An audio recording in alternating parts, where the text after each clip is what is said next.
Friends, இன்றைக்கி என்ன video பார்க்க போகிறோம்னா சிறு உணவு பதிப்பு நிறுவனங்களை முறைப்படுத்தும் திட்டம் PMFME. என்னது சிறு உணவு பதிப்பு நிறுவனங்கள் முறைப்படுத்தும் திட்டம் அப்படின்னா என்ன? PMFME என்பது Pradhan Mantri formalisation of micro product processing enterprises.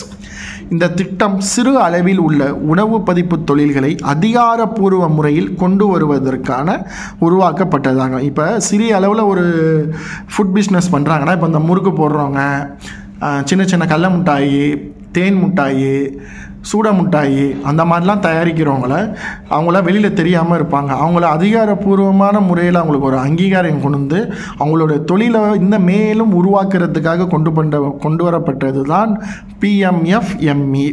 இவங்களுக்கு நிதி உதவியாக 35% மானியத்தில் கடன் உதவி வழங்குறாங்க. மின்னணு வசதிகளோட இன்ஃப்ராஸ்ட்ரக்சர் ஏற்படுத்தி கொடுக்குறாங்க.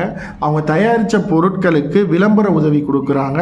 அவங்களுக்கு மேலும் புது புது டெக்னாலஜி வரும்போது பயிற்சி தொழில் மேம்பாட்டு உதவிகளை வழங்குறாங்க. இப்போ ஒரு தனிப்பட்ட நிறுவனங்கள் இருக்குன்னா 35% மானிய வழி உதவி அதிகபட்சமாக 10 லட்சம் வரைக்கும் வழங்கப்படுகிறாங்க. உங்களுக்கு ஒரு 10 லட்ச ரூபா இருக்குது, தனிப்பட்ட நிறுவனங்கள் சின்ன நிறுவனமாக இருக்குன்னா 10 லட்ச ரூபா லோன் ஏற்பாடு பண்ணி அதில் 3 லட்ச ரூபா மானியம் தருவாங்க. அதே மாதிரி மகளிர் சுய உதவி குழு இல்லை கூட்டுறவு சங்கங்கள் இருக்குன்னா உங்களுக்கு 3 கோடி வரைக்கும் மானிய உதவி வழங்கப்படுகிறது.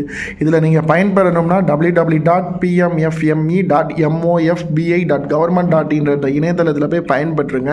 இதோடைய முக்கியமான நோக்கம் என்னென்னா, சிறு உணவு குடிசை தொழில் பண்ணுறவங்க இல்லை ஒரு வாழ்க்கையில் ஒரு பொருளை தயாரித்து விற்கணும்னு நீங்கள் நினைக்கிறீங்க. இப்போ வீட்டில் ஒரு பால் பண்ணை ஒரு 10 மாடு இருக்குது, ஒரு 5 மாடு இருக்குன்னா அந்த பால்லேருந்து நெய்யை கொண்டு வந்து அந்த நெய்யை சரியான முறையில் உங்களுக்கு லைசன்ஸ் வாங்கி கொடுத்து கடன் வாங்கி கொடுத்து மேற்கொண்டு என்னென்ன டெக்னாலஜி இருக்குதுன்னு சொல்கிறது தான் PMFME. இது உங்களுக்கு புரிஞ்சிருக்குன்னு நம்புகிறேன். சரியான ஒரு வீடியோ போட்டிருக்கேன் நம்புகிறேன். தயவு செய்து இந்த வீடியோவை ஒரு 4 பேருக்கு ஷேர் பண்ணுங்கள், உங்கள் ஃப்ரெண்ட்ஸுக்கு சொல்லுங்கள், நீங்களும் பயன்பெறுங்க. ஏதாச்சும் ஒரு டவுட்னா கமெண்ட் பண்ணுங்கள், நான் ரிப்ளை பண்ணுறேன். தேங்க்ஸ் ஃபார் வாட்சிங் திஸ் வீடியோ. மறக்காமல் நம்ம வீடியோவை லைக் பண்ணுங்கள், ஷேர் பண்ணுங்கள், கமெண்ட் பண்ணுங்கள், சப்ஸ்கிரிப்ஷன் பண்ணுங்கள். தேங்க்யூ.